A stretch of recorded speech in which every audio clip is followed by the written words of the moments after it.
Bonjour et bienvenue dans ce dernier épisode de 2024. Ma voix un peu éraillée, malade pendant plusieurs jours là depuis la fin de l'année.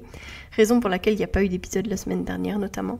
Donc désolée pour la voix un peu bizarre et un peu différente de d'habitude. Mais voilà, c'est pas très grave, ça ne va pas m'empêcher d'enregistrer aujourd'hui parce que j'ai réellement envie de vous partager l'épisode que j'enregistre aujourd'hui. Encore un épisode pour démystifier, pour expliquer, pour amener de la compréhension dans quelque chose qui est souvent banalisé et vécu de manière très intense par les parents. J'ai envie de vous parler justement de ces bébés qui pleurent intensément en fin de journée. Et j'imagine que vous avez déjà entendu parler des fameux pleurs de décharge. Et les parents qui écoutaient cet épisode actuellement, ou les futurs parents qui avaient peut-être déjà entendu un petit peu de ça, aujourd'hui, j'ai envie de vous donner justement des clés de compréhension parce que je sais que c'est difficile, mais vous n'êtes pas seul. Et même si ça peut être éprouvant et que c'est souvent mal compris, aujourd'hui, je vais vous donner des clés de compréhension et aussi peut-être vous donner aussi des outils concrets pour accompagner votre tout petit avec sérénité.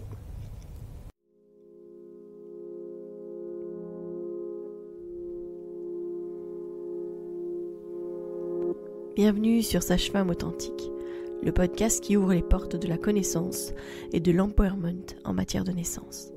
Ensemble, nous allons explorer les vérités de l'enfantement, briser les mythes et les peurs sociétales et célébrer la physiologie innée des femmes et des bébés dans leur voyage vers la naissance. Au cœur de chaque épisode, je vous emmène à la découverte des pratiques authentiques des sages-femmes, loin des murs hospitaliers, que ce soit à domicile ou en maison de naissance. Je suis Mélissa Chambard, sage-femme et maman de 5 enfants, et ici je vous partage mon expérience, mes conseils pratiques, mes découvertes, ainsi que des histoires inspirantes de parents, de sages-femmes et de professionnels de la périnatalité. Ceci pour que vous soyez pleinement acteur de la naissance de votre bébé, peu importe le lieu où vous avez choisi de l'accueillir, dans l'authenticité, la bienveillance, la force et la puissance. Allez, vas-y.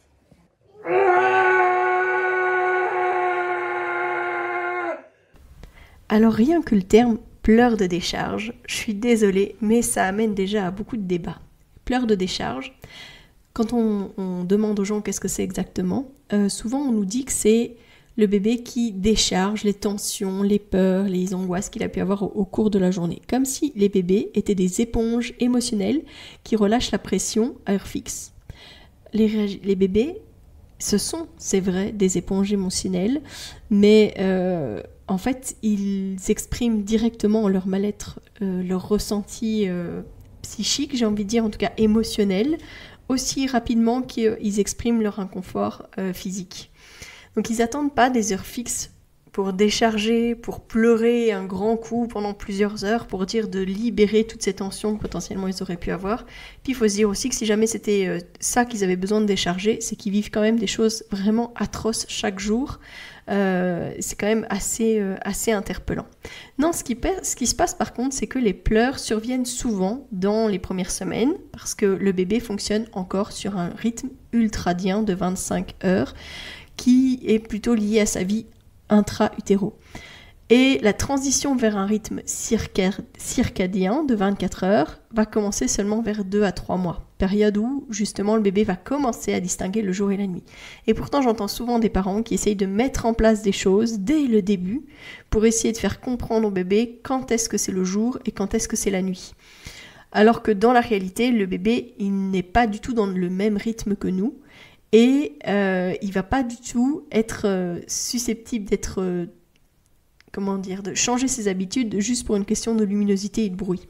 Parce que, en fait, il est aussi lié au rythme qu'il avait in utero et à ce qu'il avait comme stimuli in utero. Donc, in utero, la luminosité, on n'en parle pas, clairement. Par contre, les bruits ambiants, etc., et la place qu'il pouvait avoir étaient différents en fonction des moments de la journée. C'est-à-dire une femme, par exemple, qui travaille beaucoup sur son bureau, qui est assise, ne laisse pas finalement énormément de place au bébé. Et, le bébé est très vite bloqué, en fait, entre son bassin et son diaphragme. Par contre, quand elle va s'allonger, il y a beaucoup plus de place et les bébés, du coup, en profitent parce qu'ils ont beaucoup plus d'espace pour pouvoir se mobiliser. Donc, un petit rappel, du coup, c'est que les bébés ne changent pas de rythme entre leur vie intra-utérine et leur vie une fois sortis du ventre de leur mère. Qu'est-ce qui se passe exactement ? quand je pose la question aux parents, quand ils me parlent justement des pleurs de décharge, je leur dis, est-ce que dans ces horaires-là, quand il était encore dans ton ventre, est-ce que le bébé bougeait énormément dans ces moments-là? Elle dit, ah oui, c'était fou, c'est le moment où il bougeait le plus, etc. Donc clairement, si le bébé bouge énormément entre 22h et 1h du matin, quand il est in utero, il va faire la même chose une fois qu'il sera né. Alors pas dans les tout premiers jours, parce que dans les tout premiers jours, le bébé va se remettre de la naissance, parce que c'est très physique pour le bébé, comme ça a été physique pour la maman. Donc physiquement parlant, le bébé va se reposer, se remettre de la situation de la naissance, quelle qu'a été sa naissance d'ailleurs, parce que il y a aussi cette adaptation à la vie extra-utérine qui demande énormément d'énergie au bébé. Une fois qu'il s'adapte, qu'il arrive à réguler les choses, etc., alors il va rentrer dans cette phase où il va retrouver ses rythmes intra-utéraux. Donc, les moments où le bébé bougeait énormément, ce sera un moment où le bébé va bouger énormément aussi, même né. Alors, dans les pleurs de décharge, on fait aussi souvent le lien avec les fameuses coliques. Pourquoi ? Parce que ce bébé qui bougeait énormément in utero va se mettre à bouger énormément même dans les bras de ses parents ou dans son petit berceau, etc. Et donc, un bébé qui s'agite, qui rentre dans cet état-là, va pédaler avec ses jambes. Ça fait aussi partie des gros mythes qui existent dans tout ce qui est autour de la périnatalité et des bébés, c'est de dire que quand le bébé pédale, c'est qu'il a mal au ventre. Alors, les gens pensent aussi que les bébés ont des coliques. Ça aussi, c'est un terme très fourre-tout, autant que les pleurs de décharge, pour parler de ce que vit un bébé. Quand on observe cette phase d'éveil agitée du bébé, on sait que la phase qui va suivre après de sommeil va être plus longue. Et c'est très simple à comprendre, c'est que s'il augmente sa phase de sommeil de début de nuit, il va augmenter sa phase d'éveil de fin de journée. Et quand on parle de phase d'éveil de fin de journée, c'est sa fin de journée à lui. Encore une fois, je le rappelle, le bébé n'est pas sur un rythme circadien de 24 heures, mais il est sur un rythme ultradien de 25 heures. Donc déjà, il vit les choses à un autre rythme que nous. Donc je vais vous expliquer en fait la différence entre le rythme circadien et le rythme ultradien. Le rythme circadien, c'est un cycle biologique d'environ 24 heures qui est aligné sur l'alternance jour-nuit de la Terre. Donc le cycle veille-sommeil, la libération d'hormones comme la mélatonine pour la nuit ou la régulation de la température corporelle, ça ce sont des choses qui vont se jouer en fonction des cycles biologiques. Le rythme, il est influencé par la lumière, par l'obscurité et il est évidemment hyper important pour nos fonctions biologiques quotidiennes.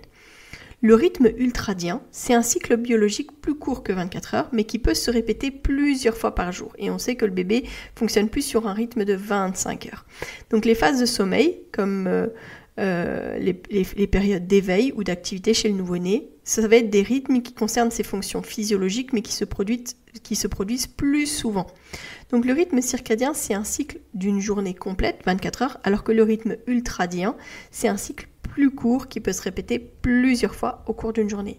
Chez le nouveau-né, le rythme ultradien domine parce qu'il n'est pas encore aligné sur son horloge biologique, sur son cycle circadien, et ça explique justement ces phases d'éveil et de sommeil qui sont totalement irréguliers. Et donc cette difficulté qu'on a de vouloir leur faire comprendre le principe du jour et de la nuit. Alors clairement, les pleurs, c'est souvent une source d'inquiétude. Est-ce que mon bébé il souffre ? Est-ce que j'ai mal fait quelque chose ? En réalité, les pleurs sont tout à fait normales dans le développement, mais ils peuvent être difficiles à vivre si on se sent isolé et surtout si on est mal informé. Il faut savoir aussi que les pleurs viennent éveiller chez nous quelque chose de très archaïque. C'est pas normal finalement d'entendre son bébé pleurer, parce que les pleurs, ça réveille quelque chose qui est issu de notre passé en tant qu'espèce. Parce qu'il y a des milliers d'années, les pleurs de bébé, ça aurait pu alerter un prédateur. On parle souvent des animaux, mais aussi d'esprits ou de mauvais œil. Donc, potentiellement, révéler la présence d'un petit être vulnérable et donc être une proie facile. C'est pour ça que les pleurs des bébés nous agressent et inquiètent tant les parents et qu'on cherche le plus souvent à faire taire ce bébé en l'apaisant, le calmant, en le distrayant, en lui donnant la tute ou en lui donnant le sein. Parce que pour nous, c'est très difficile d'entendre le bébé pleurer. Et d'ailleurs, c'est une des premières causes de consultation chez un professionnel et ce sont des questions qui reviennent très souvent et on nous pose très souvent des questions en tant que sage-femme de est-ce que je dois laisser pleurer mon bébé ? Est-ce qu'on est des mauvais parents ? Est-ce que mon bébé a mal ? Qu'est-ce qui lui arrive ? Est-ce qu'il a de la douleur physique ? Est-ce qu'il est pas bien émotionnellement ? Et en plus, aujourd'hui, je pense qu'il y a beaucoup d'incompréhension parce qu'on a entendu tellement de choses sur il a besoin de faire ses poumons, laisse-le pleurer, ne répond pas trop vite à ses besoins, que les informations que reçoivent les parents sont totalement contradictoires. C'est-à-dire qu'on dit accueillez, accompagnez les pleurs et non pas laissez-le pleurer. Donc clairement ça fait beaucoup de choses à vivre pour les parents parce que les injonctions qui vont dans un sens ou dans l'autre sont difficiles, vraiment difficiles pour les parents de se retrouver et de se faire confiance. L'important, ce sera donc de accompagner les pleurs, de ne pas laisser le bébé pleurer tout seul, mais plutôt de l'accompagner, de le porter, de le rassurer, de lui parler. Parce qu'il connaît votre voix, il connaît votre corps, il connaît votre odeur, il connaît votre chaleur.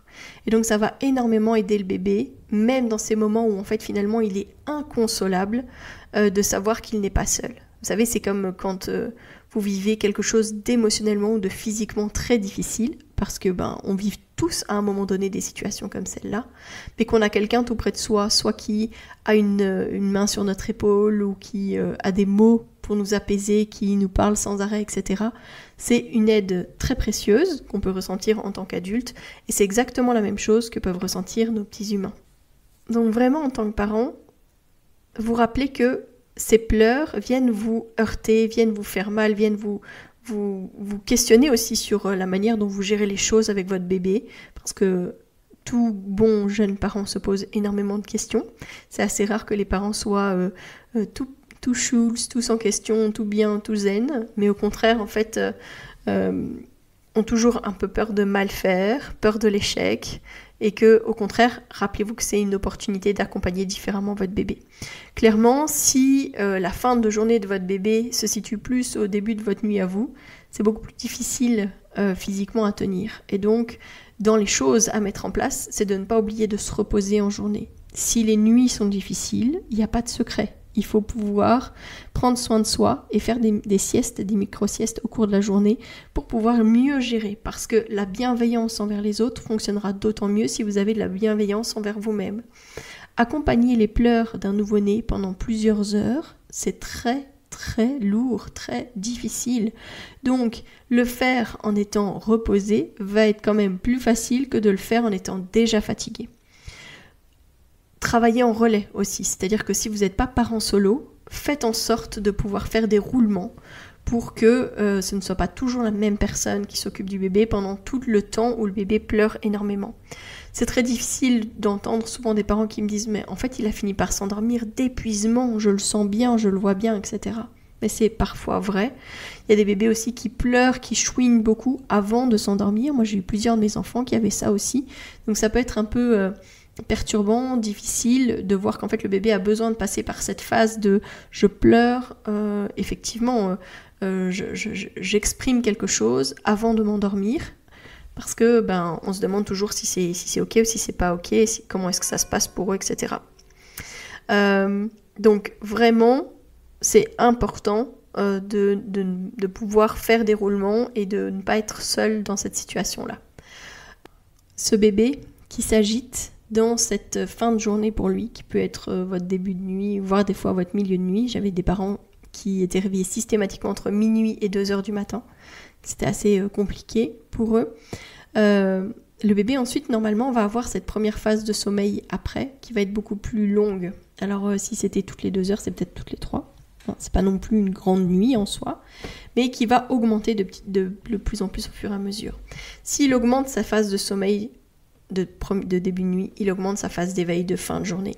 Et il rentre en éveil agité, et il crie, et il pleure, et il bouge, et il gigote, et il pédale dans l'air, etc. D'où on a peur, d'où on pense qu'il a mal, etc. Vraiment, les petits trucs et astuces que je vais vous donner après sont des éléments qui peuvent vous aider à vraiment vivre plus sereinement ce qui va se passer. Je vais vous dire aussi que souvent quand on comprend que c'est une phase plus intense pour le bébé et puis qu'on le prend avec un petit peu plus de lâcher prise et où on accepte par exemple notamment les tétés fort regroupés dans ces moments-là, c'est beaucoup plus facile pour vous et c'est beaucoup plus facile pour votre bébé. Je dis pas que c'est plus facile pour les seins parce que quand on a un bébé qui tète non-stop pendant 2 heures, parfois au niveau des mamelons c'est pas facile, mais on peut mettre des choses en place pour après vraiment soulager, faire du bien, etc. Aider à lubrifier les mamelons, etc. et aider à ce que ça soit plus confortable pour après. Mais vraiment comprendre que le bébé ne fait pas exprès d'abord, ne décharge pas quelque chose qui est négatif, a juste une phase d'éveil plus agitée, plus importante, comme il était plus agité aussi dans votre ventre avec le rythme qu'il avait in utero. Il continue juste à avoir ce rythme-là et il va lui falloir un peu de temps pour revenir à un rythme qui est lié plus à nos rythmes à nous sur les 24 heures et au rythme jour-nuit. Il va être effectivement avec des pleurs, etc. Et que si ça vient autant nous heurter et nous faire du mal, c'est parce qu'en fait c'est inscrit dans nos gènes, c'est au niveau archaïque très fort, le fait que les bébés ne doivent pas pleurer, en tout cas ne pas s'exprimer autant. Donc on doit faire avec tout ça. Les solutions que je vais vous proposer, ils sont pas complètement fous. Ils sont pas complètement fous et quand je vais vous les énumérer, vous allez vous dire oui, ok, évidemment. Le bébé, il va juste encore fonctionner à son propre rythme et il va lui falloir du temps pour apprendre le rythme de notre monde à nous. Il est encore dans le rythme in utero. Et ça, c'est tout à fait ok. Les pleurs du bébé sont pas que des signes d'inconfort, mais viennent réveiller des signes d'alerte chez nous. Alors, les choses que vous pouvez mettre en place, le portage. S'il y a un moment dans la journée où le portage peut vraiment vous sauver, c'est ce moment-là. Parce que le mettre en écharpe va parfois aider le bébé quand même à se sentir beaucoup plus contenu. La contenance pour le bébé lui emmène énormément de sécurité. Donc quand on arrive à mieux contenir le bébé, ça va énormément l'aider à passer cet état de crise. Alors peut-être qu'il sera quand même toujours éveillé, et certainement même, mais peut-être un peu plus calmement. Ça peut vraiment aider. Dans la même chose, l'emmaillotage peut réduire l'agitation motrice et donc peut aider aussi le bébé. Avec le portage, ce qu'il y a, c'est que vous avez aussi le contact physique en peau. Vous pouvez faire du peau à peau, par exemple. Mais sinon, on dit cœur à cœur. Hein, donc le bébé a son ventre contre votre poitrine. Il sent votre rythme cardiaque, votre respiration. Ça l'apaise énormément parce que ça lui fait revivre ses sensations in utero. Pendant les premières semaines, ne jamais oublier que ce que recherche à vivre le bébé, ce sont ses sensations in utero, puisque c'est la seule chose qu'il a connue jusqu'à présent. Donc quand il est totalement perdu, ce qu'il cherche, c'est de ressentir ses sensations in utero. C'est là que le portage vous aide énormément. Alors, n'oubliez pas que de nos jours aussi, on a des outils formidables. Moi, j'en parle souvent avec les parents parce que je leur dis...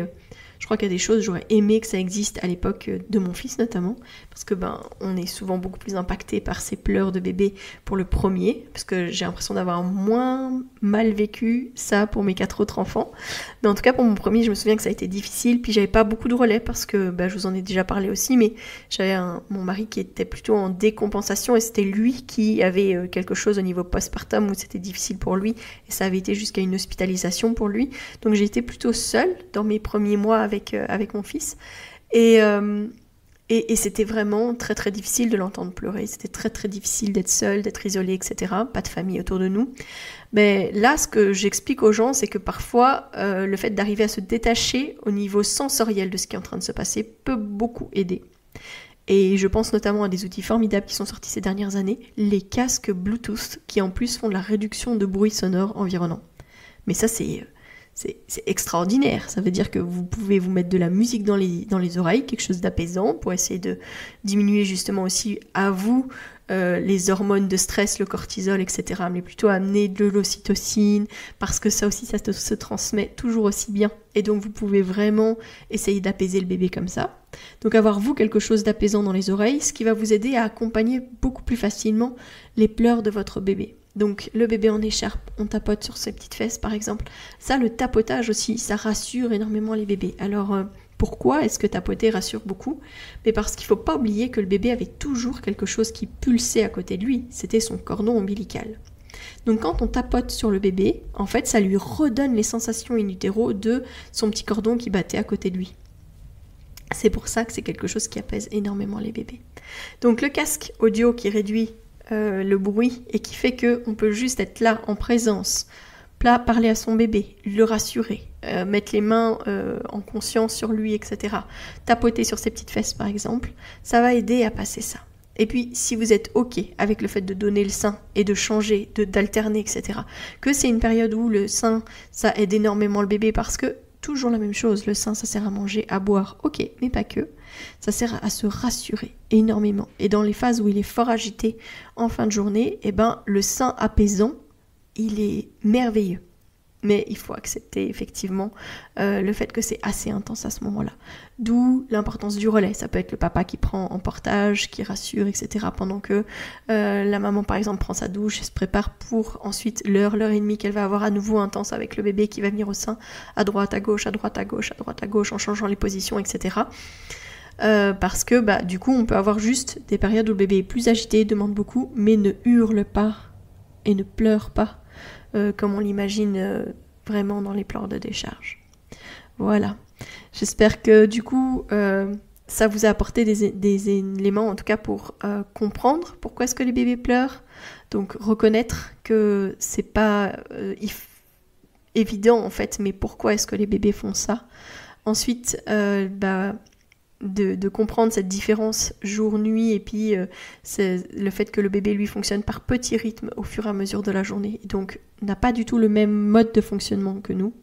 Chose ultra importante de comprendre que le bébé ne change pas de rythme entre sa vie intra-utéro et sa vie une fois qu'il est sorti, et que ça amène à beaucoup d'éléments de compréhension. Souvent quand les parents m'en parlent et me disent de telle heure à telle heure là il bouge énormément, etc., et ben j'en parle à ce moment-là et je dis tu sais que du coup ton bébé va être fort éveillé dans ces moments-là.